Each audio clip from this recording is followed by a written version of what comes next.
Évangile de Jésus-Christ selon saint Luc, chapitre 11, verset 14.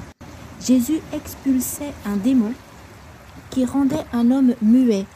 Lorsque le démon fut sorti, le muet se mit à parler et les foules furent dans l'admiration.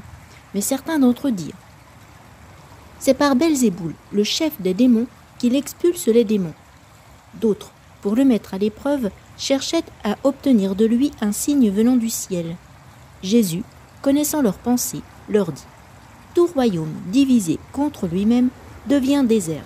Ses maisons s'écroulent les unes sur les autres. Si Satan lui aussi est divisé contre lui-même, comment son royaume tiendra-t-il ? Vous dites en effet que c'est par Belzéboul que j'expulse les démons. Mais si c'est par Belzéboul que moi je les expulse, vos disciples, par qui les expulsent-ils ? Dès lors, ils seront eux-mêmes vos juges.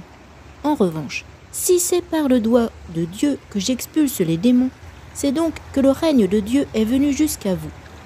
Quand l'homme fort et bien armé garde son palais, tout ce qui lui appartient est en sécurité.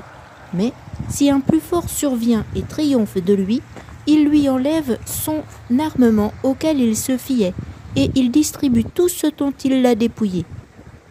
Celui qui n'est pas avec moi est contre moi. Celui qui ne rassemble pas avec moi disperse. Quand l'esprit impur est sorti de l'homme, il parcourt des lieux arides, en cherchant où se reposer, et il ne trouve pas. Alors il se dit : je vais retourner dans ma maison, d'où je suis sorti. En arrivant, il la trouve balayée et bien rangée.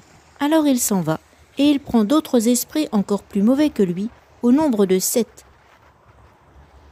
Ils entrent et ils s'y installent. Ainsi, l'état de cet homme-là est